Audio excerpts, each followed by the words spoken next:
अच्छा सिकंदर बख्श साहब, अब एक सवाल है ज़रा थोड़ा सा मैं ज़रा सख्त सवाल करने लगा हूँ और हिस्टोरिकल बैकग्राउंड में वो सवाल करने लगा हूँ कि हमारा जो क्रिकेट बोर्ड है वो इस चीज़ का ख्याल क्यों नहीं करता कि जिन लोगों पे माजी में बहुत से इल्ज़ामात लगाए गए उन लोगों को क्रिकेट बोर्ड में अहम ओहदे नहीं देने चाहिए। मसलन आपको अच्छी तरह पता है कि एक जस्टिस क़य्यूम की सरबराही में एक इंक्वायरी कमीशन बना था और वो पूरे का पूरा जो इंटन है उसकी रिपोर्ट जो है वो इस वक्त मेरे पास है।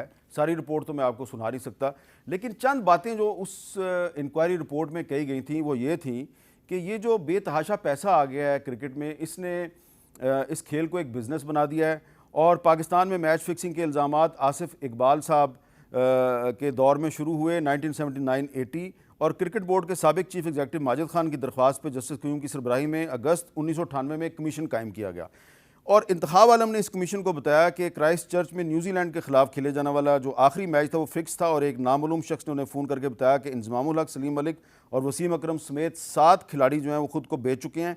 फिर इसी तरह जावेद मियांदाद साहब ने भी बताया और उन्होंने भी कहा कि इंज़मामुल हक समेत 5 खिलाड़ियों ने पैसे लिए हैं। उसके बाद आमिर सुहेल साहब ने भी कमीशन को यही बताया कि शारजा में इंज़मामुल हक, सलीम मलिक, मुश्ताक अहमद और वकार यूनुस को पैसे दिए गए। राशिद लतीफ़ साहब ने भी कुछ इसी किस्म की बात की कि न्यूजीलैंड के ख़िलाफ़ जो क्राइस्ट चर्च में मैच हुआ था उस वक्त जब उनके कमरे में रिश्वत की बात हुई तो वहाँ पे इंज़माम साहब भी मौजूद थे और कमीशन ने फिर सलीम मलिक को 10 लाख, वसीम अकरम, मुश्ताक अहमद को 3-3 लाख, इंज़माम, अताउरमान, वकार यूनुस, सईद अनवर और अकरम रज़ा को 1-1 लाख जुर्माना किया।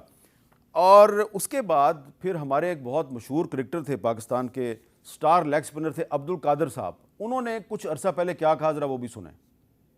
इंज़मामुल हक साहब के लिए यही मैसेज है कि यार जो नेक लोग होते हैं, जो अल्लाह पाक के आगे झुकते हैं, सजदा करते हैं, वो अपनी नीयत भी अच्छी रखते हैं और वो इंसाफ करते हैं, तो उसको नीयत अच्छी करनी चाहिए और इंसाफ करना चाहिए। कितना का पैसा वो कमाना चाहता है यार, आप अपने भतीजे को तो 13वें नंबर से आप ले रहे हो कायदे आज़म ट्रॉफी से, वो जो 12 ऊपर बंदे हैं वो किधर जाएं? मतलब तो नीयत ख़राब हुई तो आपने ये काम किया। इंग्लैंड में टीम जीती तो 1 करोड़ रुपया तूने ले लिया और 50 लाख रुपए मिकी आर्थर को मिले। तो भाई जब अच्छा करते हो पैसे लेते हो, तो जब बुरा करते हो तो रिज़ाइन भी तो करो, या क्रिकेट बोर्ड इनको दोनों को निकाले, मिकी आर्थर को भी और उसको भी। अच्छा सिकंदर बख्श साहब, जिस आदमी पे इस तरह के इल्ज़ामात हों और बाकायदा एक जज साहब की कमीशन की रिपोर्ट में भी उन इल्ज़ामात का जिक्र हो, क्या उसको पाकिस्तान की क्रिकेट टीम का चीफ सेलेक्टर बनाना चाहिए? ये बताइए कि जस्टिस क़य्यूम साहब इंतकाल कर गए ना शायद? जी, अब वो इंतकाल कर गए, लेकिन रिपोर्ट मेरे पास है, वो जिंदा है, रिपोर्ट अभी तक जिंदा है। हाँ, नहीं मेरे पास भी है, नहीं रिपोर्ट मेरे पास है। मैं पहले उनकी मग़फ़रत की दुआ कर दूं, या अल्लाह उनकी मग़फ़रत फरमाए। देखें, सबसे बड़ी गलती उन्होंने ये की थी कि उन्होंने एक स्टेटमेंट दिया था जो कि दी न्यूज़ के अंदर मैंने खुद पढ़ा था और उन्होंने स्टेटमेंट में ये कहा था कि कुछ लड़के को मैं बहुत बड़ा फ़ैन हूँ और मैं उनको सज़ा नहीं दे सकता। ये आप अखबार उठा के देख लें, उसमें लिखा हुआ है। That is wrong. अगर आप ये कहें एक जस्टिस से जी मैं इनका बड़ा फ़ैन हूँ, मैं इनको सज़ा नहीं दे सकता, तो फिर आप सोच लें क्या है। फिर भी उन्होंने उस रिपोर्ट के अंदर जो मेरे पास भी पढ़ी है, मैंने हर एक चीज़ को मार्क किया हुआ है कि उसमें ये उन्होंने कहा था कि इनको कोई रिस्पॉन्सिबिलिटी ना दे। अब मुझे ये बताइए कि एक जो है वसीम अकरम जो हैं वो कराची किंग की नुमाइंदगी करते हैं, इंज़मामुल हक हर दफ़ा वो चीफ सेलेक्टर हो जाते हैं, मुश्ताक अहमद भी वहाँ पर क्रिकेट बोर्ड में काम करते रहे, इन सब के नाम आए हुए, इन सब के नाम आए हुए हैं, मगर किसी ने अदालत में जाकर चैलेंज ही नहीं किया कि जनाब ये मेरा नाम गलत आया है, आप मुझे इसमें से निकालें, ये गलत है। किसी ने नहीं किया।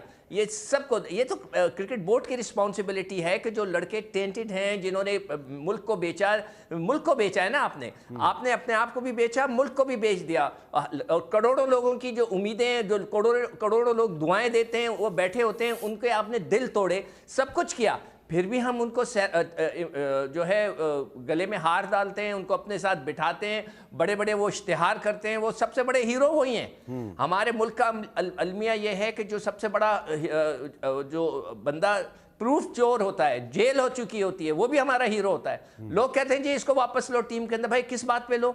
आपने तो चोरी की, 6 महीने जेल काट के है, फिर भी आपको टीम में ले लिया जाए, क्यों लिया जाए? अब मुझे सिर्फ ये बता दें, क्या आपके घर में कोई नौकर चोरी करेगा, क्या आप दोबारा उसको रखेंगे नौकरी पे? कभी नहीं रखेंगे। तो खैर, अब ये है हमारे मुल्क का अलमिया है, और क्रिकेट बोर्ड इतना कमज़ोर है कि वो इस बात के ऊपर कुछ नहीं करता। मैं कह के थक गया हूँ कि आप एग्जाम्पल बनाएं, इनको ऐसा एग्जाम्पल बनाएं कि नौजवान जो है वो उसको लिए एक सबक हो, और वो कभी जो है चीट ना करे, इस मुल्क को, इस कौम को बेचे ना। मगर हमने कभी आज तक उनको एग्जाम्पल बनाने की कोशिश ही नहीं की। जो नया बंदा आता है वो उन्हीं को बुलाता है। आप ये देख लें, जब इमरान खान, जो हमारे साबिक प्राइम मिनिस्टर आए थे, उन्होंने वो वसीम अकरम से एडवाइस ले रहे थे, तो उस वक्त वो उनसे ले रहे थे। जब दूसरे आए तो वो इंजमाम से ले रहे थे। तीसरे आए तो उन्होंने मुश्ताक अहमद को जो है वो उधर बना दिया। तो समझ से बाहर है। आप कहते हैं मैं करप्शन के खिलाफ हूँ, जो साबिक प्राइम मिनिस्टर हैं और उन्होंने करप्ट आदमियों के साथ मशवरे कर रहे हैं कि क्रिकेट को कैसे चलानी चाहिए, कैसे हो सकता है?